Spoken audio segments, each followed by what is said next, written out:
வாழ்க வாழ்க வாழ்கவே எழுச்சி தமிழர் வாழ்கவே வெள்ளட்டும் வெள்ளட்டும் ஜனநாயகம் வெள்ளட்டும் வெள்ளட்டும் வெள்ளட்டும் அம்பேத்கரிசம் வெள்ளட்டும் வெள்ளட்டும் வெள்ளட்டும் தமிழ்நாடு வெள்ளட்டும் வீட வீட இறங்குவோம் மீண்ட வீட மாட்டோம் வாழ்க வாழ்க வாழ்கவே பேச்சு தமிழர் திருமாவர்கள் வாழ்க வாழ்க வாழ்கவே தம்பி தம்பி வழியை விடுங்க தம்பி ரொம்ப நேரம் அமைதியா இருந்தீங்க கொஞ்சம் வழியை விடுங்க தலைவர் எதுக்கு போவாதீங்கன்னு சொல்றேன் கேட்க மாட்டீங்க தம்பி இங்க பாருங்க சொல்றத கேளுங்க தலைவர் வண்டிக்கு வழி விடுங்க தலைவர் வண்டிக்கு வழி விடுங்க தம்பி அம்பேத்கர் இந்த பேப்பரை வாங்கிட்டு வாங்க எத்தனை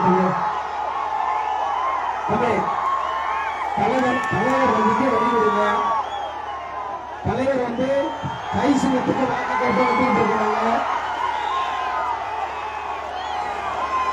தம்பி தம்பி முன்னாடி வாங்க வழி விடுங்க தம்பி வழி விடுங்க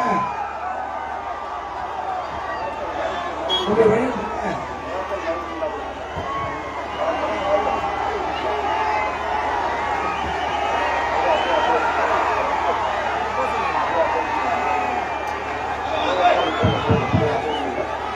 ஒரு நிமிஷம் தம்பி வந்து இந்த மைக்க கொடுக்க பாதை விடுங்க இன்னும் கொஞ்சம் உள்ள வாங்க வண்டி இன்னும் கொஞ்சம் உள்ள வாங்க தமிழ் கதை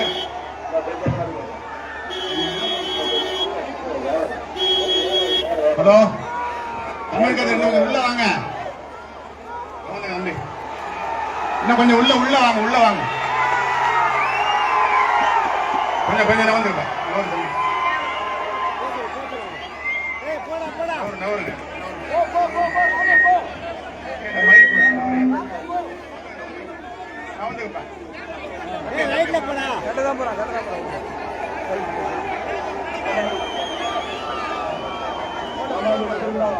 மைக்கில் இருக்கு அண்ணா ஒரு நிமிஷம் மைக்கில் இருக்கு தம்பி கொஞ்சம் பாதைய முடியுங்க கை கொடுக்கணும்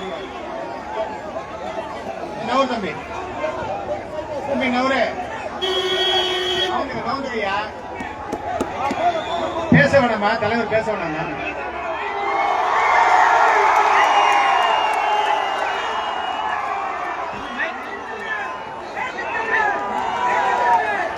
ஒரு நிமிஷம்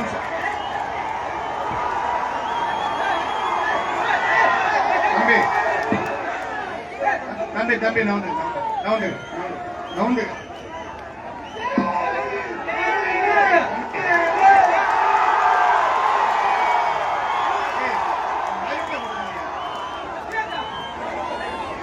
அண்ணா ஒரு நிமிஷம் கொஞ்சம் முன்னாடி வரணும் அவரு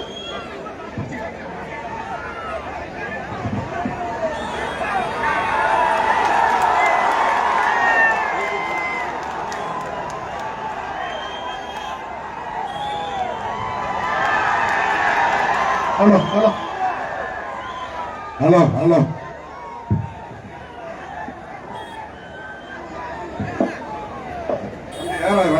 வண்டியில ஏறாதீங்க வண்டியில ஏறாதீங்க தயவு செய்து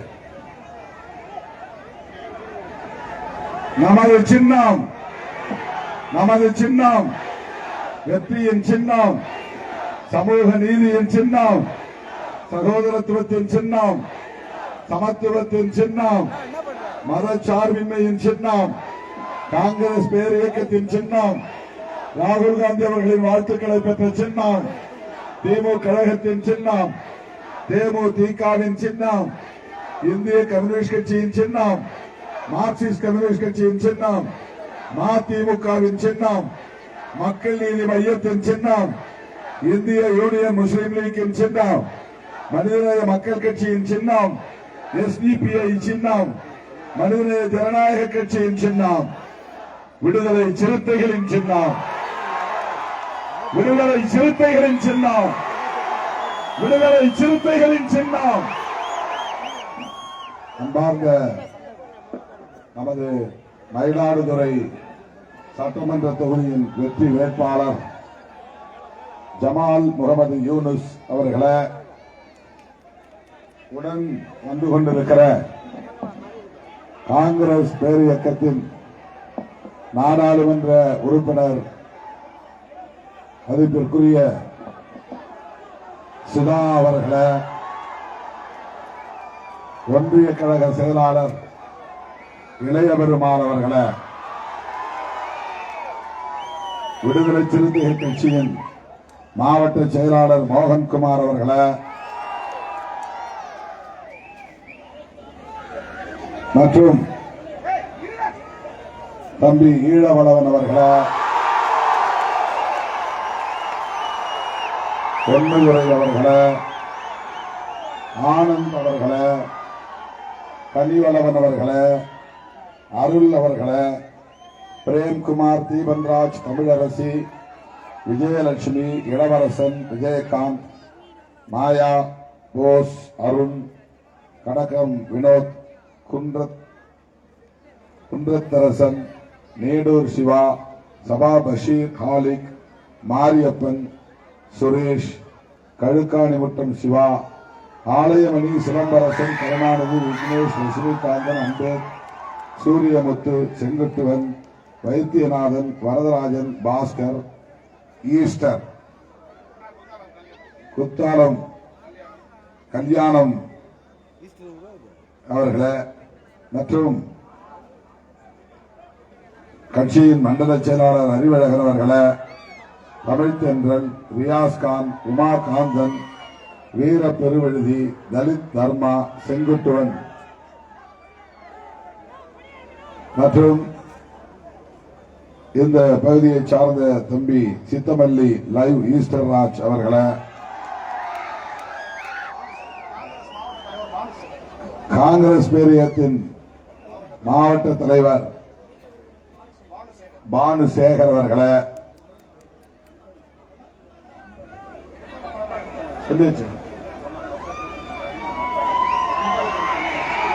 குத்தாலம் அன்பழகன் அவர்களை, அஞ்சப்பன், சத்யராஜ், வரதராஜன், சுந்தரபாண்டியன், ஸ்டாலின், ராஜா, முத்துகிருஷ்ணன், விஜயகாந்த், பிரபு, அருண், தினேஷ், கார்த்திக், பரமசிவம் மற்றும் ஆம்புலன்ஸ் கருணாநிதி, குமரவேல், டெய்லர், பாலா, ரஞ்சித், அகிலா, வழக்கறிஞர்கள் இளங்கம்பன், சந்தோஷ்குமார், ராஜேஷ், தேர்தல் பணிக்குழு மேற்பார்வையாளர் வேலு குணவேந்தன், முருகதாஸ், மோபி கதிர்வளவன், தமிழ்தென்றல், ரியாஸ்கான் உள்ளிட்ட இயக்கத்தின் முன்னோடிகளே, தோழமை கட்சிகளை சார்ந்த மாவட்ட பொறுப்பாளர்களே, ஒன்றிய நகர பேரூர் நிர்வாகிகளே, நெடுநேரமாக காத்திருக்கிற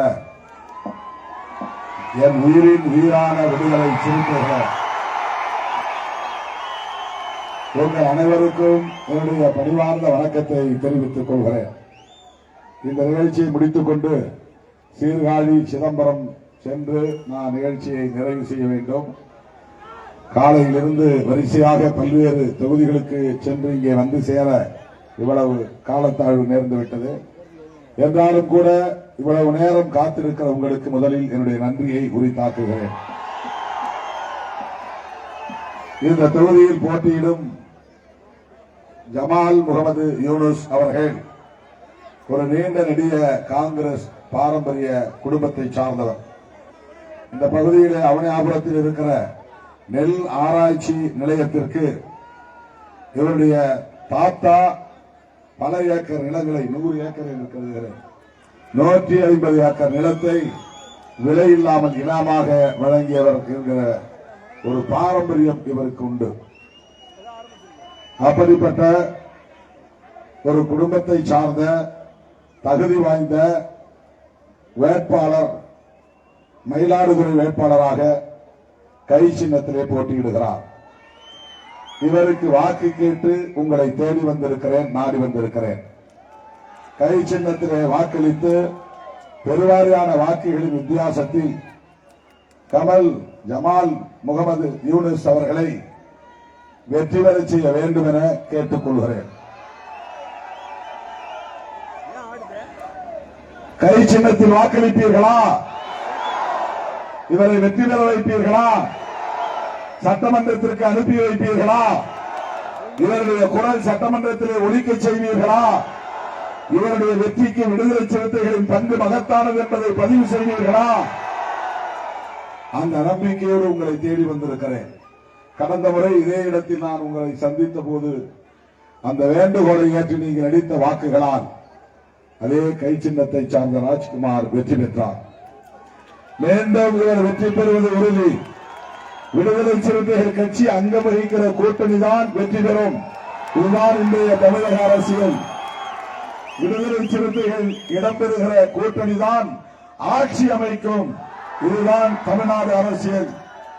தோழர்களே, திராவிட முன்னேற்ற கழகத்தின் தலைவர் அண்ணன் தளபதி மு.க. ஸ்டாலின் அவர்களின் வாழ்த்துக்களோடும் ராகுல் காந்தி அவர்களின் வாழ்த்துக்களோடும் இந்த தொகுதியிலே வேட்பாளராக போட்டியிடும் அன்பு இளவல் ஜமால் முகமது யூனுஸ் அவர்களுக்கு கை சின்னத்திலே வாக்களித்து அவரை பெருவாரியான வாக்குகளின் வித்தியாசத்தில் வெற்றி பெற செய்ய வேண்டும் என நான் கேட்க வந்திருப்பதற்கு காரணம், அவர் தனிப்பட்ட முறையிலே வெற்றி பெற வேண்டும் என்பதை விட நம்முடைய அன்பு சகோதரி சுதா அவர்கள் என்னை அழைத்தார் என்பதனால் வந்தேன் என்பதை விட விடுதலை சிறுத்தைகள் கட்சி திமுக கூட்டணியில் காங்கிரஸ் சங்கம் வகிக்கிற கூட்டணியில் ஏன் இடம்பெறுகிறது என்பதை மறுபடியும் உங்களுக்கு தெளிவுபடுத்த நான் கடமைப்பட்டிருக்கிறேன். அதற்காகவே உங்களை தேடி வந்திருக்கிறேன். காங்கிரஸ் முரண்பாடு, காங்கிரஸ் கட்சிக்கும் விடுதலை சிறுத்தைகள் கட்சிக்கும் முரண்பாடுகள் இல்லையா என்று கேட்டால் உண்டு. ஆனால் காங்கிரசோடு நாம் நீண்ட காலமாகவே தொடர்ந்து கூட்டணியில் பயணிக்கிறோம். அதற்கு நான் பலமுறை விளக்கம் சொல்லியிருக்கிறேன். பல காரணங்கள் தேவையில்லை, ஒரே ஒரு காரணம். காங்கிரசோடு நாம் கைகோர்த்து நிற்பதற்கு, ராகுல் காந்தி அவர்களோடு கைகோர்த்து நிற்பதற்கு, இந்த திமுக கூட்டணியில் நாம் கைகோர்த்து நிற்பதற்கு மிக முக்கியமான காரணம், நம்மை எல்லாம் மனிதர்களாய் தலைநிமிர வைத்த நம்முடைய மகத்தான தலைவர் புரட்சியாளர் அம்பேத்கர் அவர்கள் வகுத்தளித்த அரசமைப்பு சட்டத்தின் உயிர் மூச்சு கோட்பாடுகளில் ஒன்றான மதச்சார்பின்மையை பாதுகாக்க வேண்டுமானால் காங்கிரசோடு நாம் இணைந்து நின்றாக வேண்டும். திமுக கூட்டணியில் நாம் தொடர்ந்து பயணித்தாக வேண்டும். இதுதான் நாம் புரிந்து கொள்ள வேண்டிய முக்கியமான செய்தி. இன்றைக்கு இந்தியா முழுவதும் புரட்சியாளர் அம்பேத்கர் எழுதிய அரசமைப்பு சட்டத்தை உயர்த்தி பிடித்து ஓங்கி உரத்து பேசுகிற ஒருவர் உண்டு என்றால் அவர் காங்கிரஸ் பேர் இயக்கத்தின் இளம் தலைவர் ராகுல் காந்தி அவர்கள் என்பதை மறந்துவிடக் கூடாது. கடந்த தேர்தலில் வெற்றி பெற்றவுடனே காங்கிரஸ் கட்சியை சார்ந்த 100க்கும் மேற்பட்ட நாடாளுமன்ற உறுப்பினர்கள் பதவியேற்பு செய்த போது, பதவியை ஏற்றுக்கொண்ட போது ராகுல் காந்தியை பின்பற்றினார்கள். ராகுல் காந்தி சபாநாயகருடைய அந்த மேடையில் ஏறி போய் நின்றதும் கையிலே இருந்த கான்ஸ்டிடியூஷன் ஆஃப் இந்தியா, புரட்சியாளர் அம்பேத்கர் அவர்கள் எழுதிய அரசமைப்பு சட்டத்தை உயர்த்தி பிடித்தார் நாடாளுமன்ற அவையில். உலகமே அதை பார்த்தது.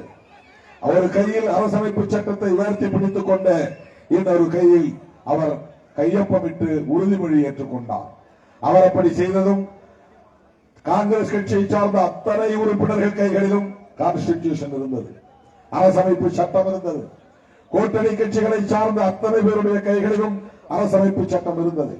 இந்த அரசமைப்பு சட்டத்தை பாதுகாப்பதே எங்கள் முதல் கடமை என்று முதலில் பதவியேற்ற போது உறுதியெடுத்துக் கொண்டவர் ராகுல் காந்தி அவர்கள்.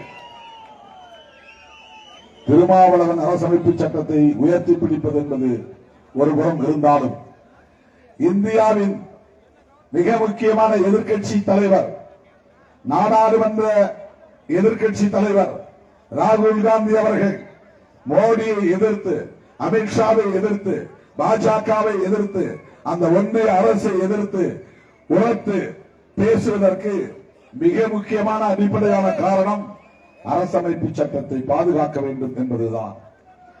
பாஜக நீடித்தால், அவர்கள் ஆட்சி தொடர்ந்தால், மோடி தொடர்ந்து பிரதமராக நீடித்தால் இந்த நாட்டுக்கு ஆபத்து என்பதை விட, இஸ்லாமியர்களுக்கு ஆபத்து என்பதை விட, கிறிஸ்தவர்களுக்கு பாதிப்பு என்பதை விட, ஒடுக்கப்பட்ட மக்களுக்கு பாதிப்பு என்பதை விட, உழைக்கும் விவசாய பெருங்குடி மக்களுக்கு பாதிப்பு என்பதை விட, எல்லாவற்றையும் விட அரசமைப்பு சட்டத்திற்கு பாதிப்பு.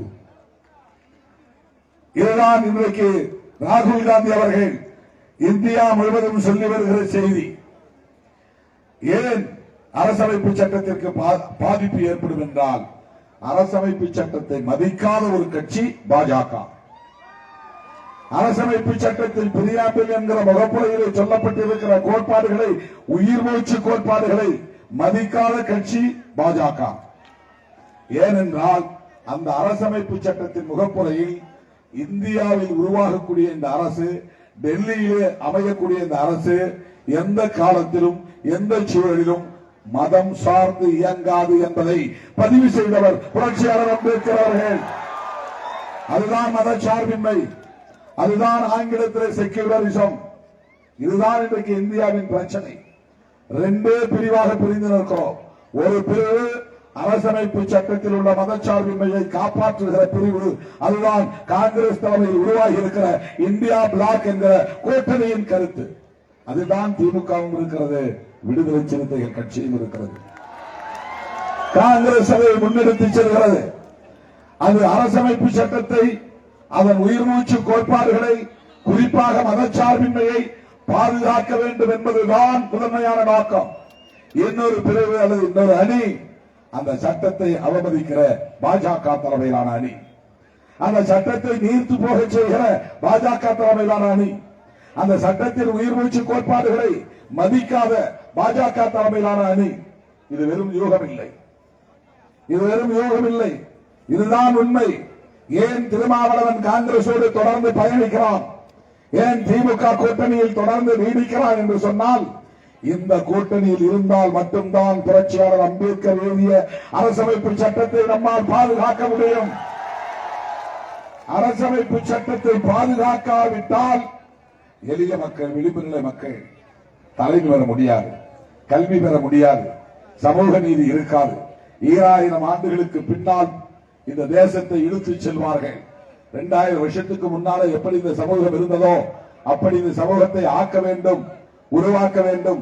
சாதி கட்டமைப்பு உயிர் பெற வேண்டும், உயர்வு தாழ்வு நீடிக்க வேண்டும், ஆண்களுக்கு பெண்கள் கட்டுப்பட்டு கிடக்க வேண்டும், சனாதன தர்மம் தலை தோன்ற வேண்டும். இதுதான் RSS கனவு, இதுதான் விஸ்வ இந்து பரிஷத்தின் கனவு, இதுதான் பிஜேபியின் கனவு. இதற்கெல்லாம் தடையாக இருப்பது ஒன்றே ஒன்றுதான், காங்கிரஸ் கட்சியை விட அது தேர்தல் களத்தில் எதிரியாக நிற்கிறது. கம்யூனிஸ்டுகளை விட அது கருத்தியல் களத்தில் எதிரியாக நிற்கிறது. திமுகவை விட அது மாநில அரசியலில் வலுவாக இருக்கிறது. பிஜேபி தமிழ்நாட்டில் வேரூன்ற முடியாமல் போவதற்கு திமுக காரணம். இவற்றை எல்லாம் விட பிஜேபியின் முதல் எதிரியே அவர்களின் விருப்பப்படி இந்த தேசத்தின் பெயரை மாற்ற முடியவில்லை, மத சார்ந்த அரசை உருவாக்க முடியவில்லை, இந்திய அரசுக்கான ஒரு அரச மதத்தை அறிவிக்க முடியவில்லை. எல்லாவற்றுக்கும் தடையாக இருப்பது புரட்சியாளர் அம்பேத்கர் எழுதிய அரசமைப்பு சட்டம் தான். இதை பிஜேபியால் சகித்துக் கொள்ள முடியவில்லை, ஆனால் வெளிப்படையாக சொல்ல முடியவில்லை. பெரியார் சிலையை அவர்களால் அவமதிக்க முடியும், அம்பேத்கர் சிலையை தொட்டு வணங்கத்தான் முடியும், அவர்களால் அவமதிக்க முடியாது. நரேந்திர மோடி பிரதமராக பதவியேற்றதும் நாடாளுமன்றத்திற்கு சென்றதும் புரட்சியாளர் அம்பேத்கரின் பாதங்களை தொட்டு வணங்கி, நான் அரசமைப்பு சட்டத்தையும் வணங்குகிறேன் என்று வணங்கி பேட்டி கொடுத்தார். நான் ஒரு டீ கடையில் டீ விற்றவன், இன்றைக்கு இந்தியாவின் பிரதமராக இருப்பதற்கு காரணம் இந்த தலைவர் தான், புரட்சியாளர் அம்பேத்கர் தான் என்றெல்லாம் சொன்னார். ஆனால் அதுவெல்லாம் அப்பட்டமான நடிப்பு, அது உண்மை இல்லை. மோடியின் உண்மையான எதிரி அம்பேத்கரும் அவர் எழுதிய அரசமைப்பு சட்டமும் தான். பாஜகவின் உண்மையான எதிரி அம்பேத்கரும் அவர் எழுதிய அரசமைப்பு சட்டம் தான். தம்பி ஒருவர் தூக்கி பிடிக்கிறார், அதுதான் பிரியாம்பிள். அதில் சொல்லப்பட்டிருக்கிற அரசியல் தான் பிஜேபிக்கு இருக்கிற நிறுவல், பிஜேபிக்கு இருக்கிற முரண்பாடு, பிஜேபிக்கு இருக்கிற கோபம், பிஜேபிக்கு வருகிற ஆத்திரம். தடையே இதுதான், இந்த ஒரு பக்கம் தான், கான்ஸ்டிடியூஷனில் இருக்கிற இந்த ஒரு பக்கம் தான்.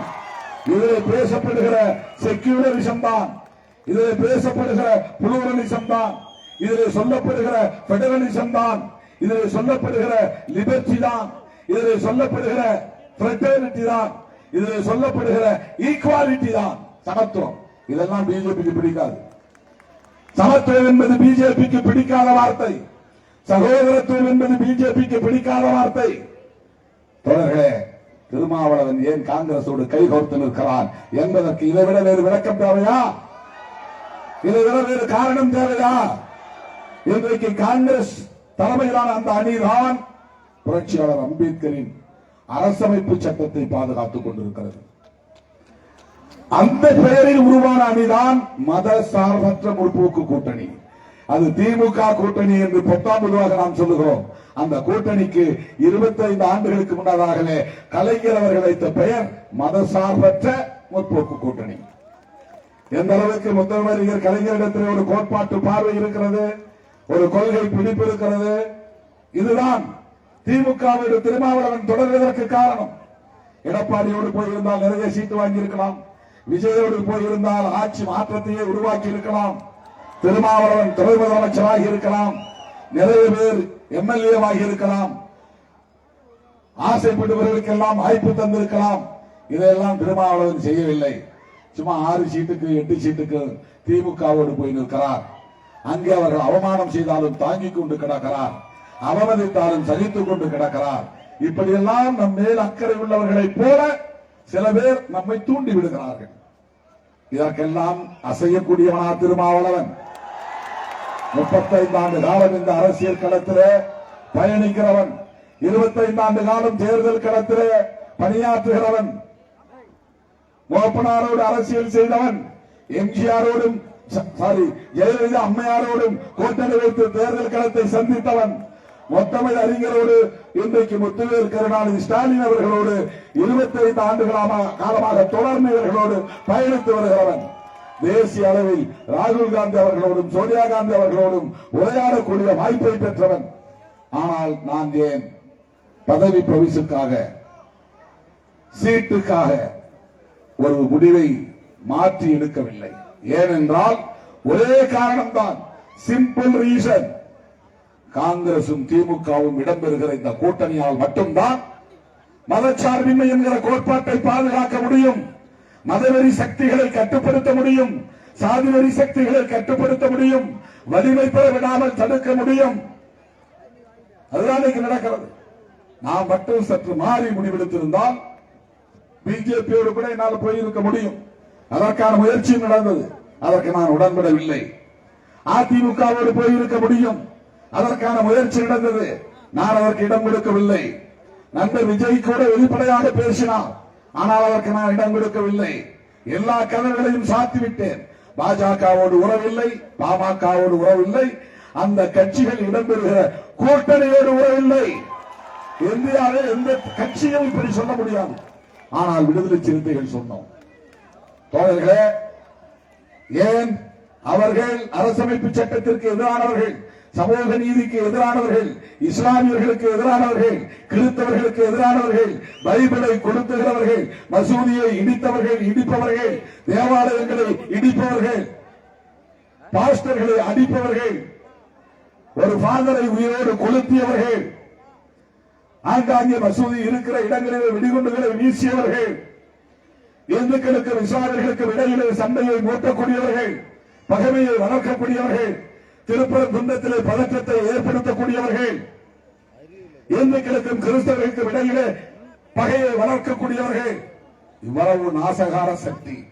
அந்த சக்தியை தூக்கி சுமந்து தோளிலே சுமந்து வருகிறவர் தான் அதிமுக பொதுச் செயலாளர் எடப்பாடி பழனிசாமி அவர்கள். எப்படி அவரோடு நாம் சேர முடியும்? அதிமுகவுக்கும் பாஜகவுக்கும் இடையிலே உருவான இந்த கூட்டணிக்கு ஒரு நியாயமான காரணத்தை எடப்பாடி அவர்களால் சொல்ல முடியுமா? பாஜக அண்ணாவை ஏற்கிற கட்சியா? பெரியாரை ஏற்கிற கட்சியா? இருமொழி கொள்கையை ஏற்கிற கட்சியா? இந்தி திணிப்பை எதிர்க்கிற கட்சியா? மாநில சுயாட்சியை ஏற்கிற கட்சியா? தமிழர் பண்பாட்டை மதிக்கிற கட்சியா? அந்த கட்சியோடு எப்படி எடப்பாடி அவர்களால் கூட்டணி வைக்க முடிகிறது? திருவள்ளுவருக்கு காவி உடை உடுத்துகிற கட்சி, பெரியார் சிலைக்கு செருப்பு மாலை போடுகிற கட்சி, பைபிளை கொளுத்துகிற கட்சி, வெறுப்பு அரசியலை திட்டமிட்டு பரப்புகிற கட்சி அந்த பாஜகவோடு உடைந்த பாமக கூட்டணி.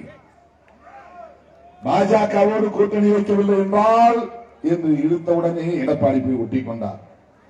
பாஜகவோடு கூட்டணி வைக்கவில்லை என்றால் அன்புமணி ராமதாஸ் போய் ஒட்டிக் கொண்டார். பாஜகவோடு நீ கூட்டணி வைக்கவில்லை என்றால் டிடிவி தினகரன் பயந்து போய் கூட்டணி வைத்துக் கொண்டார். யார் அவர்களை அச்சுறுத்தியது என்றால் CBI, central bureau of investigation, CBI புலனாய்வு நிறுவனம் அச்சுறுத்தியே சிபிஐயால் உருவாக்கப்பட்ட ஒரு கூட்டணி தான் அதிமுக, பாஜக, உடைந்த பாமக, டிடிவி தினகரன், ஜி.கே. வாசன் இவர்கள் எல்லாம் அச்சத்தால் கூடியிருப்பவர்கள். ஆனால் நம்முடைய கூட்டணி கொள்கை பிடிப்புள்ள கூட்டணி, மத சார்பின்மைக்காக இருக்கிற கூட்டணி. 2017ஆம் ஆண்டிலிருந்து தொடர்ந்து கட்டுக்கோப்பாக தேர்தல் களங்களை சந்தித்து வருகிற கூட்டணி. 2019 வெற்றி, 21 வெற்றி, 21 உள்ளாட்சி தேர்தலிலே வெற்றி, 24 வெற்றி. இதனால்தான் பாஜக, அதிமுக திட்டமிட்டு நண்பர் விஜயை களமிறக்கி இருக்கிறார்கள். நண்பர் விஜய் எதற்காக வந்திருக்கிறார் என்றால், அவர் 3 வருஷமா பேசுற பேச்சு கேட்டு பாருங்க. திமுகவை எதிர்த்து பேசுவார், தளபதி ஸ்டாலின் அவர்களை விமர்சித்து பேசுவார், இந்த திமுக ஆட்சியை அப்புறப்படுத்துவதுதான் அவர்கள் நோக்கம் என்று பேசுவார். அப்படிப்பட்ட விஜய் தான் முதலமைச்சராக வேண்டும் என்கிற கனவோடு வரவில்லை. ஸ்டாலின் அவர்களை முதலமைச்சர் நாற்காலியில் இருந்து அப்புறப்படுத்த வேண்டும், அதுதான் அவருடைய கனவு. அவரை அப்புறப்படுத்திவிட்டு யாரை அவர் அமர வைக்க பார்க்கிறார்? பிஜேபி ஏடிஎம்கே கூட்டணியை இங்கே வெற்றி பெற வைக்க வேண்டும் என்று விரும்புகிறார். அவர்கள் வெற்றி பெற்றால் நம்மால் இங்கே அமைதியாக வாழ முடியாது. சாதி சண்டைகள் பெருகும், மத சண்டைகள் பெருகும், வெறுப்பு அரசியல் பரவும். தமிழ்நாடு அமைதியாக இருக்காது. உத்தரப்பிரதேசத்தை போல, மத்திய பிரதேசத்தை போல, பீகாரை போல, ஒடிசாவை போல மாறும். அப்படி ஒரு நிலை வேண்டுமா? தமிழ்நாட்டுக்கு அமைதி வேண்டாமா? சமூக நல்லிணக்கம் வேண்டாமா? அப்படி என்றால் திராவிட முன்னேற்ற கழக தலைவர், விடுதலை சிறுத்தைகள் ஆதரவோடு இந்த தொகுதியில் போட்டியிடும் அன்பு இளவல் ஜமால் முகமது யூனுஸ் அவர்களுக்கு கை சின்னத்திலே வாக்களிக்க வேண்டும். வாக்களிப்பீர்களா? வெற்றி பெற வைப்பீர்களா? சட்டமன்றத்திற்கு அனுப்புவீர்களா? அதிமுக, பாஜக, பாமக கூட்டணியை விரட்டி அடிப்போமா? விரட்டி அடிப்போமா? வீழ்த்துவோமா? தோழர்களே, என்னுடைய வேண்டுகோளை ஏற்று இவ்வளவு நேரம் இங்கே வருகை தந்து காத்திருந்த உங்கள் அனைவருக்கும் என்னுடைய நெஞ்சார்ந்த நன்றியை தெரிவித்து, அடுத்து நான் சீர்காழி சிதம்பரம் போய் முடிக்க வேண்டும். தோழர்கள் ஒத்துழைப்பு நல்க வேண்டும் என்று கேட்டு விடைபெறுகிறேன். நன்றி, வணக்கம்.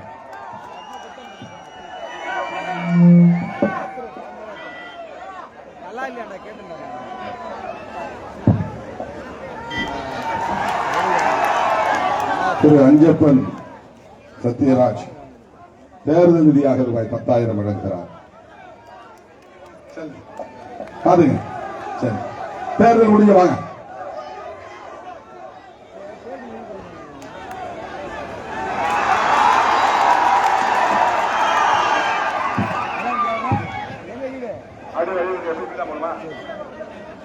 எப்படி போகணும்? தம்பி நேரம் இல்லை, நான் சீர்காழி போய் சிதம்பரம் போய் முடிக்கணும். இங்கே மணி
சிதம்பரம் தாண்டி கோயம்புத்தூர் போகணும்.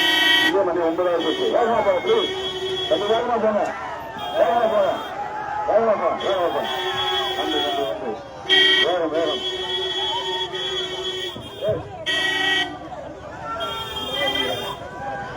தம்பி வேகமா போங்க, வேகமா போங்க.